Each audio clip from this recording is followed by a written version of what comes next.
आज का ये तोता क्यों रोता कृति का ये प्रसंग जो बड़ा अच्छा अद्भुत प्रसंग है। एक संसार की दृष्टि में और एक मोक्ष मार्गी की दृष्टि में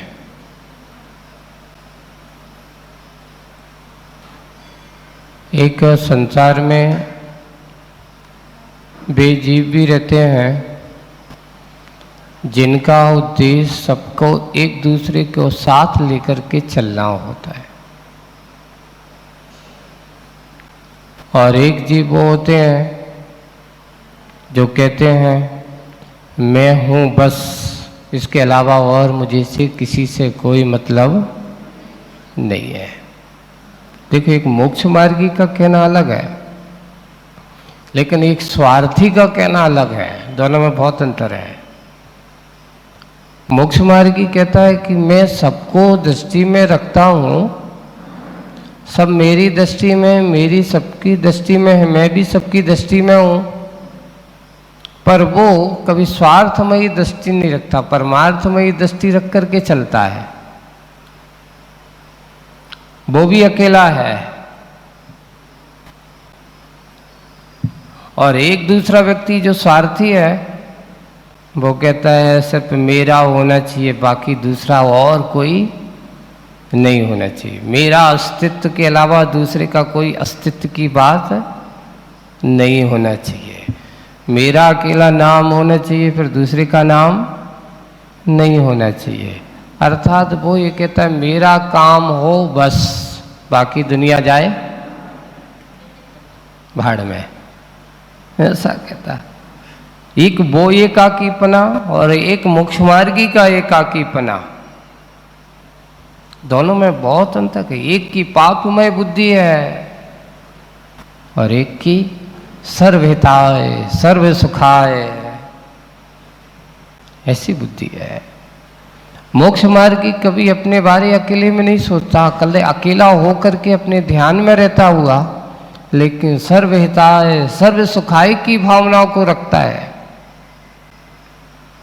और संसारी जीव दूसरों का हित हो ना हो, पर मेरा पहला होना चाहिए।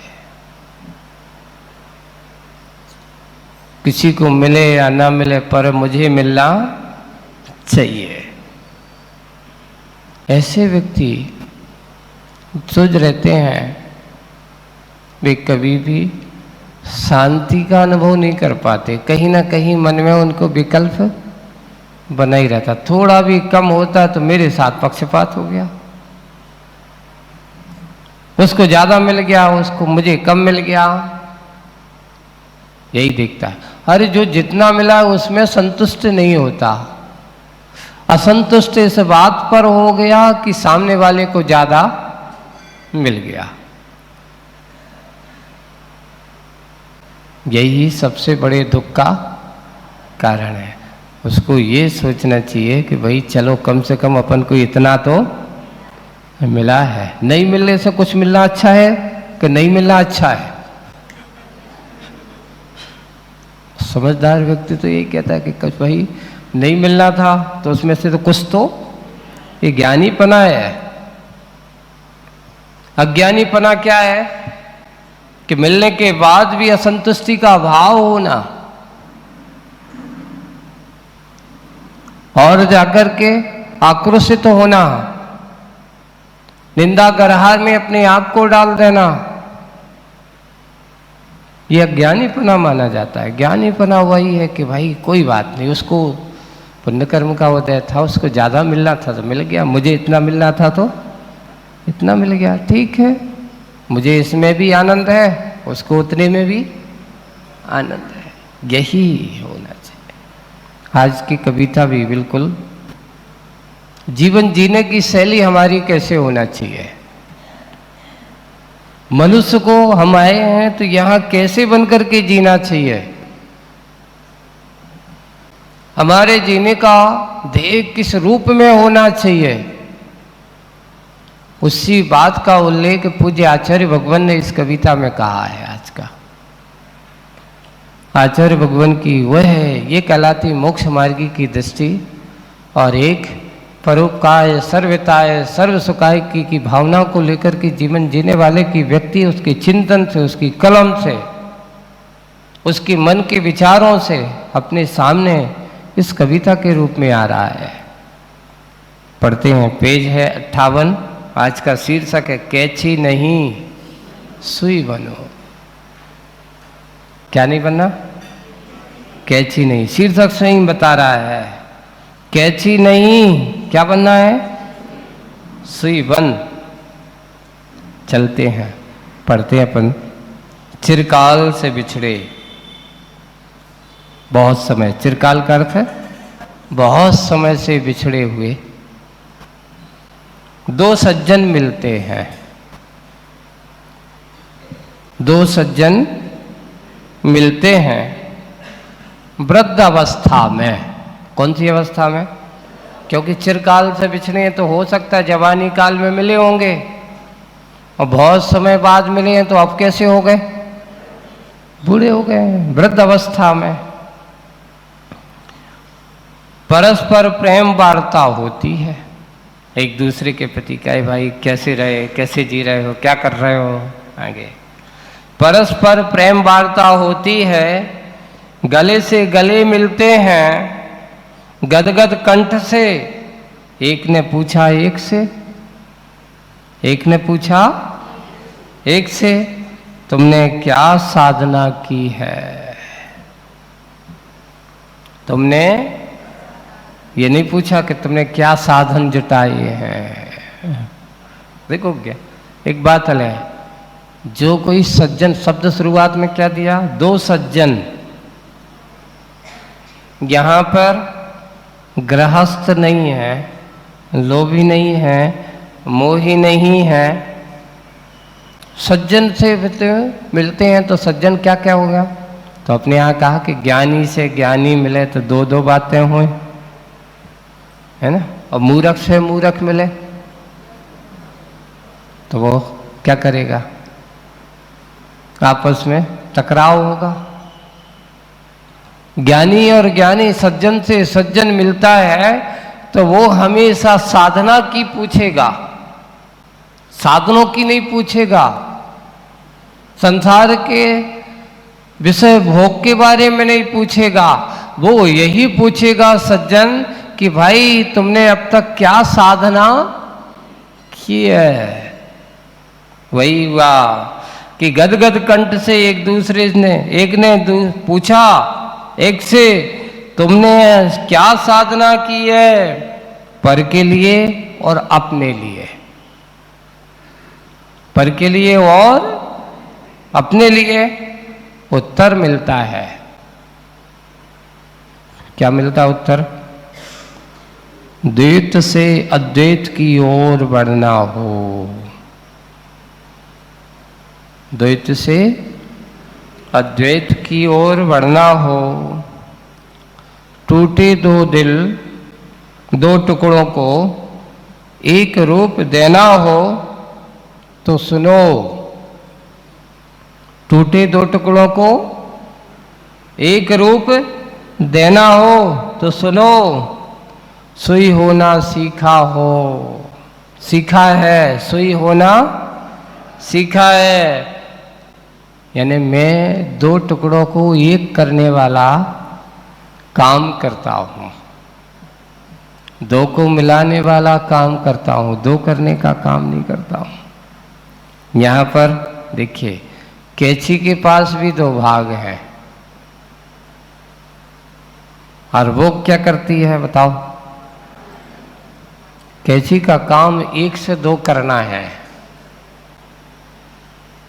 और दो से चार करना है। कोई भी आएगा, चाहे दो आएंगे तो चार कर देगा, 6 आएंगे तो 12 कर देगा।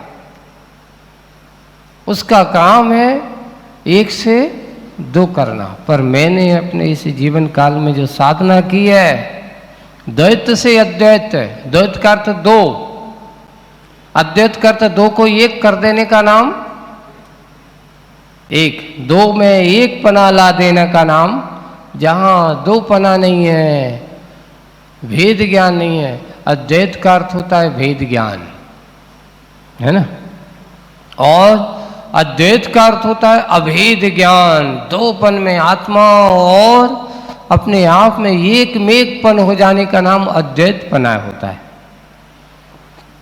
एकत्व की प्राप्ति में हो जाने का नाम अद्वैत पना है। जहाँ भेद होता है, ये अलग है, ये अलग है। भेद ज्ञान में दो पना होता है, अभेद ज्ञान में एक पन होता है।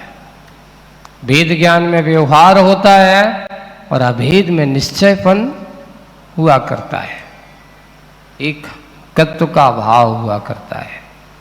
इसलिए कहा व्यवहार में जब हम जब भी करते हैं तो वहाँ भेद ज्ञान होता है, लेकिन जब भेद ज्ञान को चरम पराकाष्ठा की ओर उसको प्रयोग में लाते हैं, तब उसके लिए एकत्व की ओर आना होता है। इसलिए वो व्यवहार का सहारा लेते हैं। आचार्य श्री एक बहुत अच्छा उदाहरण देते थे हम लोग। ये बताओ, हवाई जहाज को आकाश की ऊंचाइयां छूना है ना, लेकिन आकाश की ऊंचाइयों को छूने के लिए उसको सबसे पहले किसका सहारा लेना पड़ता है? रनवे का, जमीन का। दौड़ता कहाँ पर है? जमीन पर। और जैसे ही दौड़ते दौड़ते उसमें गति आ जाती है और वो अपनी उड़ान आकाश में छलांग लगा देता है, और जिससे वो दौड़ा था उसको भी अंदर कर लेता है, उनको भी समेट लेता है, और वे चाक भी अंदर चले जाते हैं और जाकर के आकाश की ऊंचाइयां, बिना रनवे के जैसे हवाई जहाज हवा में उड़ नहीं सकता, वैसे ही हमारे आचार्यों ने कहा रनवे की जरूरत जब तक होती जब तक हवाइयों की ऊंचाइयों पर पहुंचना ना हो। जिस दिन तुम हवाइयों की ऊंचाइयों पर पहुंच जाओ, अब रनवे की तुम्हें कोई जरूरत। व्यवहार कैसा होता है? रनवे जैसा। जब तक तुम्हें सहारे की जरूरत है तब तक व्यवहार का सहारा लो, और जिस दिन तुम्हें व्यवहार से ऊपर उठ करके अपने आप के स्वाधीनता द्वैतपने की ओर आ गया, एकत्वपने की ओर आना चाहता है, तो अब कहता है अब कोई पूजन की जरूरत नहीं है, कोई शास्त्र की जरूरत नहीं है, किसी की भी जरूरत नहीं, बस बैठ जाता है अपने आप में ध्यान में लीन होकर के। इसको कहते हैं निश्चय। जैसे उड़ान भरने के बाद अब उसको रनवे की जरूरत नहीं है, व्यवहार गौण हो गया, समेट लेता है। एक दूसरा उदाहरण देता है। ये बताओ, पक्षी को अपने पंख की जरूरत कब पड़ती है? आचार्य का उदाहरण क्या है? जब उसे उड़ना होता है ना। जब वो अपनी नीड में रहता है तो अपने पंखों को क्या कर देता है? समेट लेता है, बस शांत बैठ जाता है।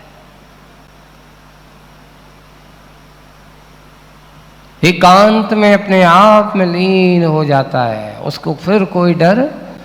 पंख की, जैसे पक्षी को पंख की जरूरत जब होती जब उसको उड़ना होता है, जिस समय वो अपनी नीड में रहता है तो अपने पंखों को समेट लेता है। वैसे ही ज्ञानी आत्माएं संसार के स्वरूप में रहते हैं तो वे कहते हैं जब मुझे व्यवहार में जरूरत पड़ेगी तब मैं इन पंखों को खोलूंगा, और नहीं है जब किसी की जरूरत नहीं तो अपने आप की नीड में बैठा है,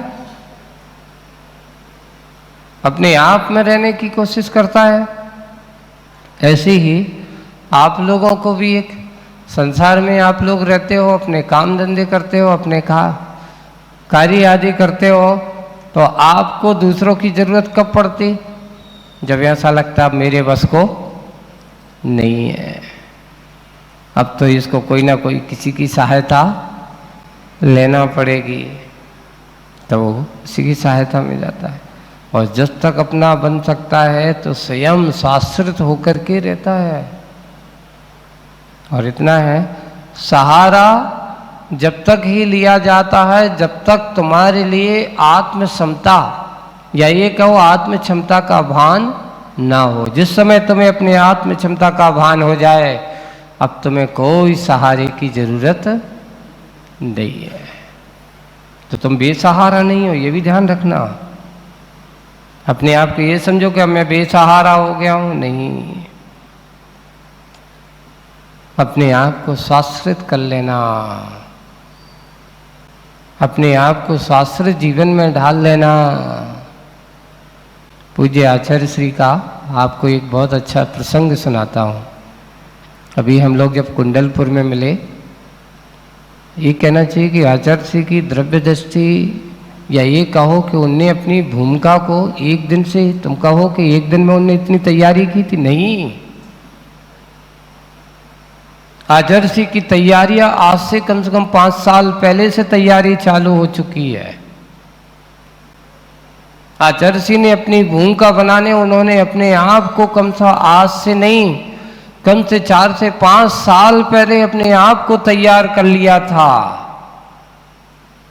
जैसे एक गुरु का काम जितना होता है, उन्होंने उतना काम करके जिम्मेदारियों को धीरे धीरे सौंपना है। हम लोग जब महामस्तकाभिषेक का कार्यक्रम हुआ पंचकल्याण का अभी 2022 में, आचार्य भगवान के पास से चर्चा होती थी। चर्चा होने के बाद आचार्य श्री एक बात सबसे हम लोगों कई बार, एक बार नहीं, देखिए सबको अपने आप को उदाहरण दिया था, यही जो आज मैं दे रहा हूँ कि पंछी को पंख की जरूरत जब तक होती है जब तक उसे उड़ने की आवश्यकता हो। जब वह अपने आप को शिक्षित प्रशिक्षित हो जाता है और अपने आप में नीड में बैठना सीख जाता है, अब उसे किसी दूसरे की जरूरत नहीं होती है। वैसे ही आप सब लोगों को भी अब सबको अपने अपने आप को शाश्वत हो जाना चाहिए। अपने आप को चलना, वरिष्ठ हो गए हो, इतने साल हो गए हो, है ना, अपने अपनी जिम्मेदारियों को संभालो।